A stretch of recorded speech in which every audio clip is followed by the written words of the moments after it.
conferencias, va a exponer sobre el ornitorrinco. Es magíster en Historia Contemporánea por la Universidad Nacional de General Sarmiento y profesor de Historia en la misma universidad. En 2019 publicó el libro Escritores, Dictadura y Resistencia, un estudio sobre la revista Ornitorrinco basado en su tesis de maestría. También publicó artículos sobre escritores y dictadura en distintas revistas académicas. Actualmente se desempeña como docente de historia en la Escuela Secundaria de la Universidad de General Sarmiento, en la Escuela Técnica Henry Ford y en la Universidad Nacional de José C. Paz. Gracias.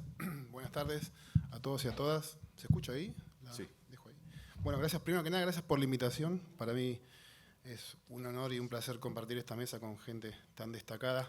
Yo quizás lo mío es un poco más humilde, por así decirlo, pero bueno, estoy muy contento de poder compartir el trabajo que hice sobre el ornitorrinco ya hace unos cuantos años. Este trabajo en realidad es parte de mi tesis de maestría, como decía Martín, que yo llego al ornitorrinco en realidad investigando desde otro lado. Venía estudiando a fines de lo que fue mi carrera de grado todo el enfoque de lo que tenía que ver con la historia de la vida cotidiana, de empezar a indagar como por otras, digamos, áreas de la historia, y así llegué, digamos, al mundo de la cultura, pero no, digamos, desde la literatura, sino más que nada desde el lado de las ideas y de lo que significa el ornitorrinco como formación cultural.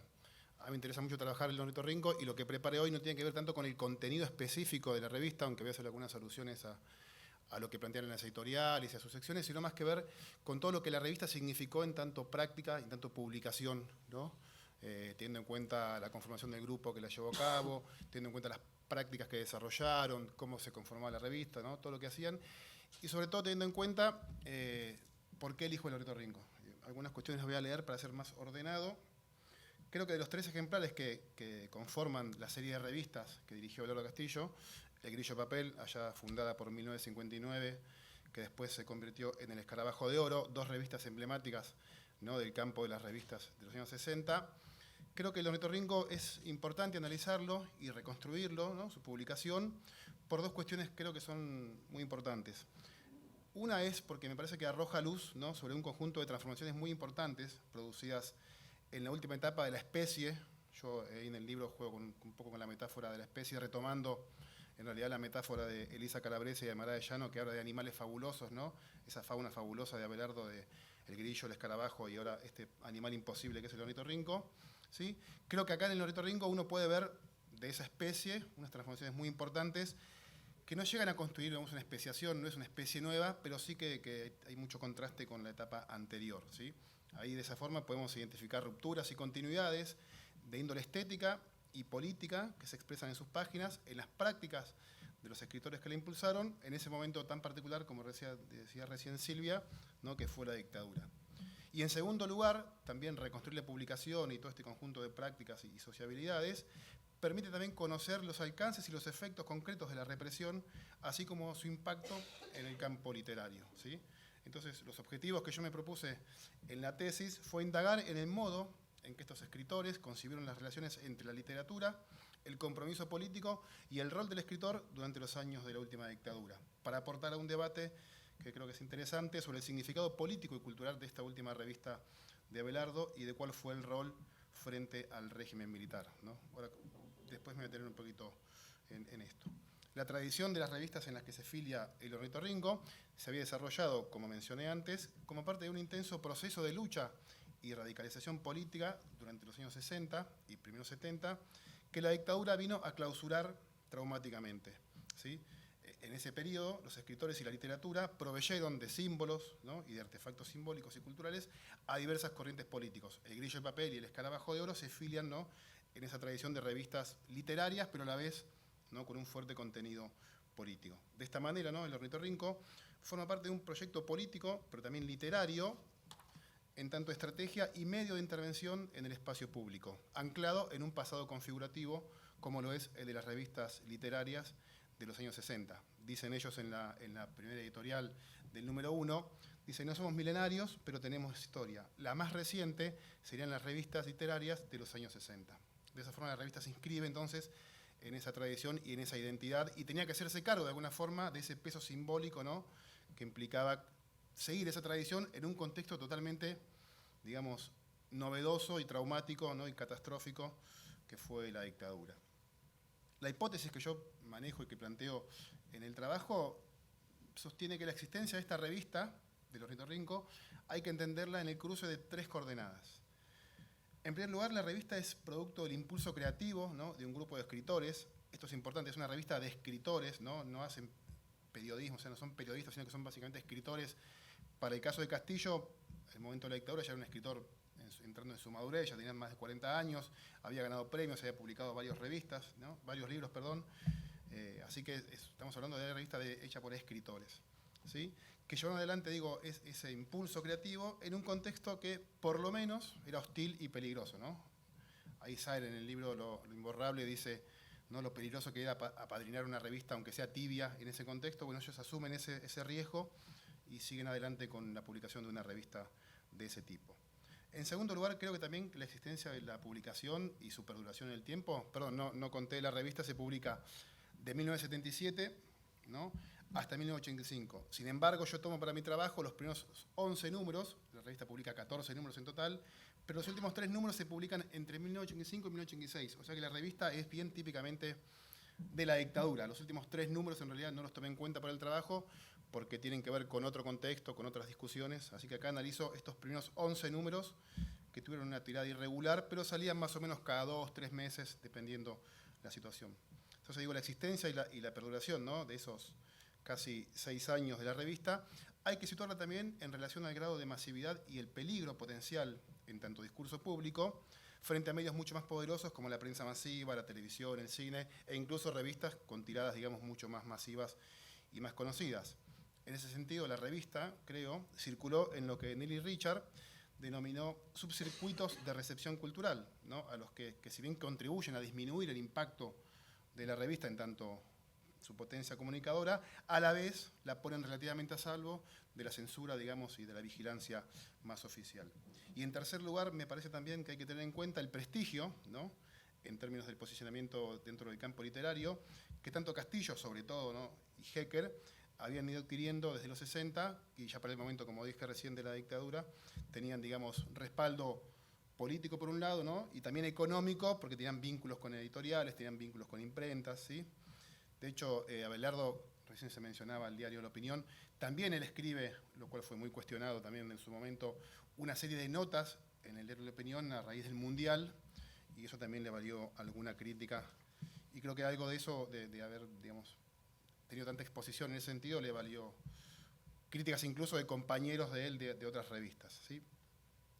Ahora, en el contexto en el que se publica El Ornitorrinco, ¿no?, en el que se gesta y se desarrolla, el horizonte de lo decible, así como los mecanismos de la autocensura para poder subsistir y sobrevivir, condicionaron el contenido, la orientación y la estética de la revista. Aunque el blanco privilegiado de la dictadura, sabemos, fueron los trabajadores fundamentalmente y los militantes políticos, ¿sí?, la cuestión cultural fue un aspecto clave de la lucha ideológica librada por la dictadura, ¿sí? Hablábamos recién también, y acá se mencionó mucho, todo el universo de revistas, ¿no?, las revistas Subte, todas las revistas culturales que habían en ese contexto. Nombro algunas: Pluma y Pincel, Diálogo, Puro Cuento, Posta, Escritura, Atea, Contexto, Pájaro de Fuego, Megafón, Literal, Acuario, etc. El Ornitorrinco buscó siempre diferenciarse de ese conjunto de revistas más heterogéneas y a veces efímeras, a la vez de, ¿por qué? Porque digamos, ellos mismos se situaban en una tradición y porque tenían, digamos, o ellos consideraban tener otro peso y otro posicionamiento en el campo literario. Y para diferenciarse, ¿no?, de esas revistas, dicen también en una de las notas que escriben con respecto a las críticas que hacían del mundo cultural, dicen: salvo excepciones, la ambigüedad, la timidez y las buenas maneras parecen ser hasta ahora la unánime vocación de estas publicaciones. Y vemos cómo el Ornitorrinco comienza a diferenciarse y a ser muy crítico con muchas de estas revistas denominadas Subte. De hecho, ellos hablan de un mini boom, ¿no?, de revistas, lo menciona eso Daniel Freidenberg en una de las notas también que hace en la sección de bibliográficas, y por ahí reconocen como revistas, entre comillas, a su altura, o con las que ellos se sienten más, digamos, cercanos a dialogar, a la revista Nueva Arte, a la revista Cuaderno del Camino, a Contexto, y a la revista Tinta, que era heredera del grupo rosarino de El Lagrimal Trifurca, que son, digamos, revistas y son escritores con los que mantienen correspondencia, con los que hay, digamos, un diálogo y se levantan notas de alguna revista y se republican y hay toda una discusión. Finalmente, bueno, también tienen relaciones en el plano internacional con algunas revistas. Acá no me quiero detener mucho porque sé que estamos un poco atrasados. Quería hablar un poco ahora del contexto, ¿no?, en el que se produce la revista. Es interesante, el Escarabajo de Oro, una revista que perduró muchos años, tuvo cerca de 38 números, es una revista que se deja de publicar en 1974. Se publica desde 1961, atraviesa un montón de situaciones, incluso la dictadura de Onganía, ¿no?, bueno, un montón de contextos, pero en el 74 la revista deja de aparecer. Ahí Osvaldo Galloni hace un trabajo muy interesante, que él analiza diferentes etapas, ¿no?, en la línea editorial del Escarabajo y va viendo cómo crecientemente el Escarabajo de Oro va adquiriendo un discurso donde va cada vez abandonando más la discusión literaria, digamos, ¿no?, y la publicación de poesía y literatura para volcarse en una revista con un contenido político de mucho más peso. Está muy presente en el Escarabajo la discusión sobre el rol del escritor frente al peronismo, frente a la Revolución Cubana, la discusión programática de la izquierda, ¿sí? Ahora, esa revista se deja de publicar en 1974, un momento en el que ya comenzaba o había comenzado, ¿no?, prácticas del terrorismo de Estado. Es interesante pensar también de esta forma que el terrorismo de Estado no es algo que surge con la dictadura, sino que se venía ensayando y se venía aplicando, quizás en una escala más reducida, desde por lo menos la masacre de Trelew, ¿no?, que inaugura el fusilamiento de los jóvenes allá detenidos en la cárcel del sur de Rawson. Y ahí comienza a haber, digamos, un crescendo de acciones paraestatales y estatales que van marcando un terreno, digamos, muy complicado para todo lo que era el mundo de la izquierda, el mundo de la crítica, el mundo del compromiso. El Escarabajo llega hasta el 74. Lo que plantea Abelardo Castillo, yo lo entrevisté un par de veces a él, ellos dicen que la revista la dejan de publicar por cuestiones económicas en 1974.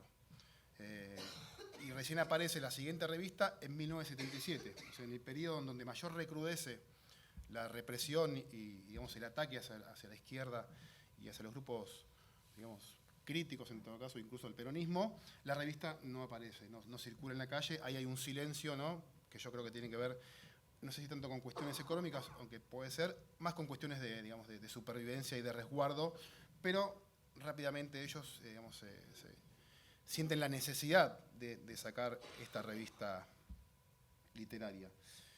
¿Por qué digo la necesidad? Porque ellos conciben, y esto es interesante pensarlo, cómo ellos conciben el rol del escritor, ¿no?, en la sociedad y cómo ellos se conciben a sí mismos como escritores. Ellos se alinean muy, muy claramente con la idea del compromiso sartreano, ¿no?, esta idea del escritor, que tiene un buen manejo de la palabra escrita, ¿no?, que es justamente su especialidad, pero que a la vez también asume un rol en la sociedad de intelectual, es decir, ¿no?, de poder tener una lectura crítica, ¿no?, una intervención, un análisis, incluso una propuesta programática en términos políticos, pero ellos conciben la literatura y el compromiso como dos esferas, digamos, separadas, por no decir, o dos esferas autónomas. Ellos dicen que en realidad un escritor no se compromete con la temática que elige para escribir, o sea, un escritor no es comprometido porque escribe una novela donde el protagonista es un militante sindical que es perseguido, etcétera, sino que en realidad un escritor se compromete desde el lado intelectual, y ahí está la importancia de la revista. La revista, en la mirada de ellos, les sirve justamente para ejercer ese rol intelectual, a través de una editorial, a través de una nota bibliográfica, a través de una entrevista. Ellos dicen que el escritor asume un rol intelectual mucho más comprometido y mucho más genuino, ¿sí?, que en una novela. Ellos dicen, en realidad hay escritores que están dotados para el tema político, hay escritores que no. De hecho, si uno lee los cuentos de Castillo, en muy pocos hay expresiones, digamos, o alusiones a cuestiones políticas específicas. Por eso la importancia, me parece a mí, que le dan a la revista y cómo la mantuvieron durante más de 20 años en esas diferentes etapas que se fueron desarrollando. Y yo empecé a pensar en la revista porque me llamó la atención que es una revista sobre la que no hay un consenso, digamos, ¿no?, en el mundo de la crítica, tanto académica como periodística, de su significado político y cultural. Hay, digamos, análisis que la sitúan en un contexto, como un claro ejemplo de la resistencia cultural a la dictadura. Hay análisis, como el que propone José Luis de Diego, que la sitúa en una situación de retirada de la política, ¿no? Algunos hablan de camuflaje, que es una revista que se intentó camuflar, ¿sí? Algunos hablan, incluso los más críticos, incluso los más cercanos a Abelardo Castillo, de cierto, digamos, beneplácito, entre comillas, hacia el gobierno militar. O sea que es una revista que yo veía que era muy, muy discutida desde lo que significó la resistencia cultural. Y por eso me pareció interesante trabajar en el libro y en la tesis con el concepto y con el problema de la categoría de resistencia cultural. La categoría de resistencia cultural tiende, a identificarse con una serie de prácticas culturales y discursos que se despliegan en contextos autoritarios y o represivos por fuera de los cánones oficiales y por lo general en oposición a ellos. Pero estas prácticas son heterogéneas y no siempre obedecen a los mismos objetivos ni parten de las mismas motivaciones. Por otro lado, muchas veces, como en el caso del ornitorrinco, son los propios actores quienes entienden sus prácticas como una forma de resistencia.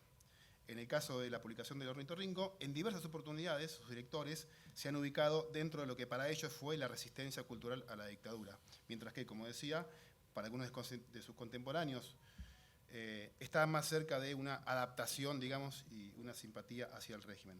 De esta manera, la categoría de resistencia cultural resulta a la vez una categoría nativa y una categoría analítica con mucho potencial heurístico. Y es preciso por ello detenernos a pensar en sus significados. Como categoría analítica es inapelable, como categoría nativa es inapelable, ¿no? Nadie le puede venir a decir a los escritores que la impulsaron que no era un acto de resistencia si ellos en todo caso así lo vivieron. Pero en tanto categoría analítica es necesario definir su significado teniendo en cuenta el abanico de actitudes oscilantes que pueden identificarse en relación con el régimen dictatorial. ¿Qué significa la resistencia en un contexto como el de la última dictadura? El crescendo de terrorismo de Estado y la experiencia dictatorial son el sustrato sobre el que se redefinieron las relaciones de los escritores con la política. Esta redefinición implicó un abanico de prácticas y discursos en los que se verifican diversos sentidos otorgados a las nociones de compromiso y más específicamente de resistencia. Esto plantea una serie de problemas epistemológicos y metodológicos sobre la especificidad de ese proceso histórico, que resulta interesante indagar a partir de problematizar justamente la categoría de resistencia. Para eso yo analicé y tomo como referencia el debate sobre el concepto de resistance que propuso Martin Brossat, un historiador alemán que en su momento, con este enfoque de la historia de la vida cotidiana, empezó a estudiar e investigar, diferentes procesos que se dieron durante el nazismo, ¿sí? Que tienen que ver con las implicancias teóricas y metodológicas que se pusieron en juego en torno a la categoría de resistance. Brossat distingue dos conceptos. Un concepto es el de Widerstand, que en realidad es el concepto que en nuestro idioma se traduce como resistencia, entendiendo a una resistencia organizada, como una resistencia, frente a la Francia ocupada por los nazis, la resistencia organizada frente al franquismo, etc. ¿Sí? Y el concepto de resistance, que es un concepto que a él le permite centrarse no en las motivaciones fundamentales de oposición a la dictadura, sino en los efectos de esas prácticas. ¿Sí? Él dice muchas veces, prácticas que no nacen de una oposición fundamental al régimen, los efectos que tienen son, por ejemplo, abrir grietas, ¿no? O generar espacios en donde hay diferentes grados de oposición, de alejamiento, distanciamiento, incluso mínimas resistencias a esos regímenes. Por eso me parece que está bueno pensar el ornitorrinco, si bien no fue, parte de una resistencia que no la hubo, organizada a la dictadura, sí muchas veces sus prácticas, ¿sí? Generaron estos espacios, de micro resistencias o de oposición o de distanciamiento. Por ejemplo, al publicar literatura en un contexto en donde las editoriales independientes sufren drásticamente el cierre, ¿no? Y se publican un montón menos de libros de autores nacionales, darle espacio a escritores jóvenes. Ellos se vinculan mucho con todo el grupo del taller Mario de Lelis, ¿no? De ahí vienen Daniel Freidenberg e Irene Grus, ¿no? Con una militancia en el Partido Comunista. Por eso digo, hay que pensar, me parece, de esa manera. Para ir yendo un poquito más adelante, puede pensarse en ese sentido que si bien la revista El Ornitorrinco fue concebida por sus directores como un acto de resistencia, debido a los motivos e intenciones subjetivos que los impulsaban, al momento de llevar al papel dichas intenciones y motivaciones, chocaban con una realidad de censura sobre la que operaban los mecanismos más secretos e inconscientes de la autocensura. Al estar obturada la posibilidad de una resistencia, Widerstand con mayúscula, el hecho de sacar la revista a la calle implicó la apertura de pequeñas grietas dentro del discurso represivo del régimen, lo que tenía como efecto impedir el avance totalitario del régimen en el campo cultural y literario. Ya termino. 5 minutos. Algunas conclusiones, entonces, para ir cerrando. Buena parte entonces de la historiografía académica que se ocupó de alguna u otra manera y desde diferentes aristas de abordaje de la revista coincide en ubicarla dentro de la denominada resistencia cultural. Efectivamente, trabajos pioneros como el de Francine Maicielo, o más recientemente los de Sergio Holguín, Elisa Calabresia de Mará de Llano y María Matilde Olier, entre otros, caracterizan la publicación de la revista como práctica y espacio de resistencia al régimen dictatorial. También la propia mirada de los actores, como dije recién, contribuyó a moldear esa caracterización. Sin embargo, esta mirada contrasta notablemente con los planteos de otros escritores e intelectuales de izquierda, quienes imputaron a la revista y a los escritores que la dirigieron su adaptación y funcionalidad al régimen. Entre estos vale mencionar a Humberto Constantini, antiguo colaborador y compañero de ruta de Castillo en El Grillo de Papel y El Escarabajo de Oro, quien al regreso de su exilio sostuvo en una entrevista al periodista Diego Mileo para la revista El Observador en 1984 que, textualmente palabras de Constantini, existieron grupúsculos insignificantes que de pronto, quizá por afán de figuración, inventaron una supuesta polémica con Cortázar, ahora digo dos palabras con respecto a eso, gente como Eduardo Castillo y Elena Hecker, que se permitieron hablar algo más que despectivamente de los exiliados. Las palabras que leí en aquellos editoriales podían ser interpretadas perfectamente suscritas por Arguindegui o Videla. Por otro lado, como decía recién, trabajos como los de José Luis de Diego sitúan a la revista en una situación de retirada de la política y de abandono del ideal comprometido sartreano. Y yo creo que acá no sé si hay un abandono del ideal o hay más un anacronismo de la revista. La revista parece insistir en los tópicos y en las discusiones de los 60 en un contexto en que en realidad esa discusión y esos tópicos estaban siendo ya, digamos, por así decirlo, pasados de moda o estaban siendo reemplazados por otras discusiones que venían, digamos, ya no hay una discusión programática sobre la revolución en ciernes, que no va a suceder y que fue totalmente derrotada, sino que hay otro tipo de discusiones. El ornitorrinco sigue, me parece, muy anclado, por eso hay algo de anacrónico en las viejas discusiones. Lo que menciona Constantini con respecto a la polémica, en realidad ellos levantan una nota que publica la revista Eco allá en Colombia, donde Cortázar hace referencia al panorama cultural de Argentina, hablando de que acá en realidad estaba todo muerto, no había actividad. Y ellos le responden, en realidad elige responderle Liliana Hecker con un tono muy distante y bastante beligerante, que él desconocía la situación de Argentina, que los escritores que no se habían ido exiliados algo tenían que hacer acá y que no se los podía culpar por el hecho de sacar una revista de colaborar con el régimen. Lo acusan incluso a Cortázar de decir, vos no sos exiliado, vos te fuiste porque quisiste en su momento, y si volvés va a ser que no te pasa nada porque sos Cortázar. Hay toda una discusión ahí que tiene que ver con la cuestión de los exiliados, ¿no? Que fue una discusión muy importante en aquel momento, y sobre todo con los que se quedaron acá. Quedarse y sacar una revista era necesariamente legitimar al régimen, era necesariamente adaptarse, digamos, y claudicar las banderas de los 60. Bueno, ahí hay toda una discusión que la revista toma muy, muy en serio. Después, rápidamente, algunas otras transformaciones importantes tienen que ver con el perfil de los integrantes que conformaron el grupo. Históricamente, las revistas de Castillo estaban conformadas por, digamos, escritores con un fuerte perfil, digamos, de izquierda. Por ahí, algunos por ahí más anárquicos, como Bernardo Jobson, pero después toda gente muy ligada, Vicente Batista, Mario Gologov, el propio Humberto Constantini, que militó en el PRT, bueno, un montón de... En cambio, en el ornitorrinco, el staff, digamos, es mucho más heterogéneo, ¿no? Está Silvia Palaguirre, que es la mujer de Abelardo Castillo, que proviene, digamos, del ámbito académico de la Universidad de la Facultad de Letras. Está Cristina Piña, que viene también del ámbito universitario privado. Está Fred y Marilena Cruz, muy jovencitos, que provienen de una experiencia, digamos, más comunitaria, si se quiere, ligada al Partido Comunista. Pero la figura, digamos, que nuclea y que concentra la revista y casi que la dirige y el que marca la línea editorial es el propio Abelardo.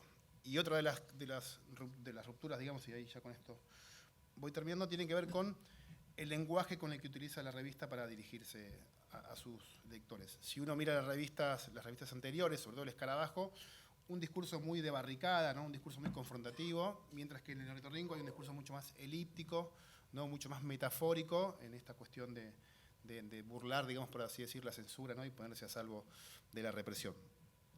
Bueno, dejo acá y si después hay alguna pregunta, no quiero extenderme mucho más. Les agradezco mucho por el tiempo. Muchas gracias a vos.